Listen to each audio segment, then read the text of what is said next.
espero que sim. Que você é otimista. Sou inteiramente otimista, sem deixar de ser pessimista com relação à vida. Quer dizer que a vida você mantém... Uma vida que se passa no meio de bombas nucleares e outras bombas menores, né? Eu acho que não é realmente uma coisa muito alegre, mas nós devemos fazer o possível para viver bem, viver em harmonia, em paz com os outros, e acho que a poesia preenche essa finalidade. Eu acho que a poesia faz bem, a poesia cria um certo contato, uma certa convivência com as pessoas, né? Não desde o namorado para a namorada, como desde o amigo para o inimigo, para a pessoa que recebe a mensagem da gente fraterna e talvez se torne menos inimigo.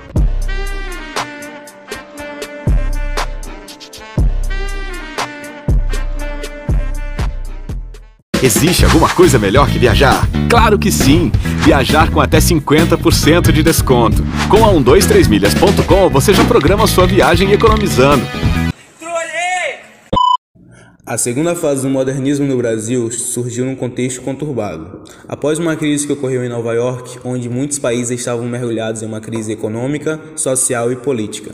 Mas não estamos aqui para falar especificamente sobre isso, e sim sobre a prosa que marcou essa fase, mostrando a realidade de diversos locais do país. Nessa fase, o grande foco da prosa de ficção foram os romances regionalistas e urbanos, e preocupados com os problemas sociais, a prosa se aproximou da linguagem coloquial e regional, influenciando os diversos livres e brancos, no realismo e romantismo e nas temáticas cotidianas. A produção literária dessa fase é dividida em 3 tipos de prosa. A regionalista, que foi a tendência originada no romantismo e adotada pelos naturalistas e pré-modernistas, na qual o tema é o regionalismo do Nordeste, a miséria, a seca e o descaso dos políticos com esse estado. A urbana, com uma tendência na qual a temática é a vida das grandes cidades, o homem da cidade e os problemas sociais, o homem e a sociedade, o homem e o meio em que vive. E a intimista, com uma tendência influenciada pelas teorias psicanalistas de Freud e de outras correntes da psicologia que tem como tema o mundo interior. A geração de 1930 foi influenciada, portanto, por um contexto histórico marcado por conflitos sociais e políticos, como a Revolução de 1930 e a Revolução Constitucionalista de 1932. Com a quebra da Bolsa de Valores em 1929, muitos países estavam mergulhados numa crise econômica, social e política. Além do aumento do desemprego, a falência das fábricas, a fome e a miséria, no Brasil, a Revolução de 30 representou um golpe de Estado. O presidente da República, Washington Luiz, foi deposto, impedindo assim a posse do presidente eleito Júlio Prestes. Foi esse o início da Era Vargas e o fim da oligarquia de Minas Gerais e São Paulo, denominado de política do café com leite. Com a chegada de Getúlio ao poder, a ditadura no país também se aproximava com o Estado Novo de 1967 a 1945.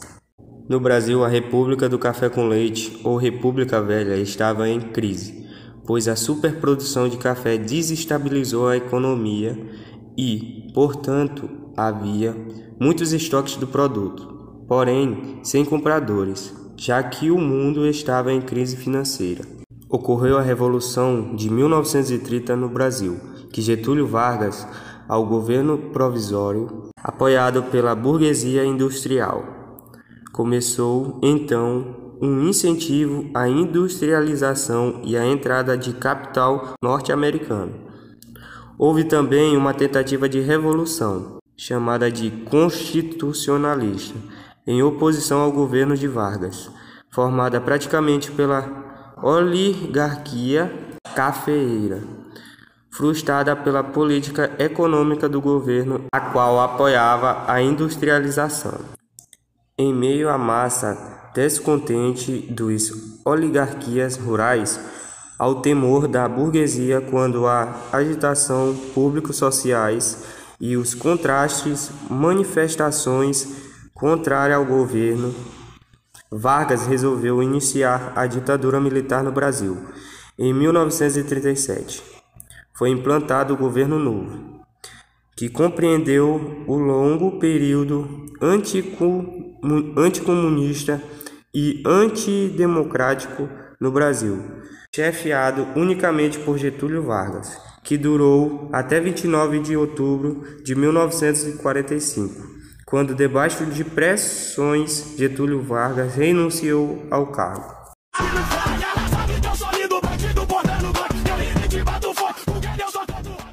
Um alô para Tuba!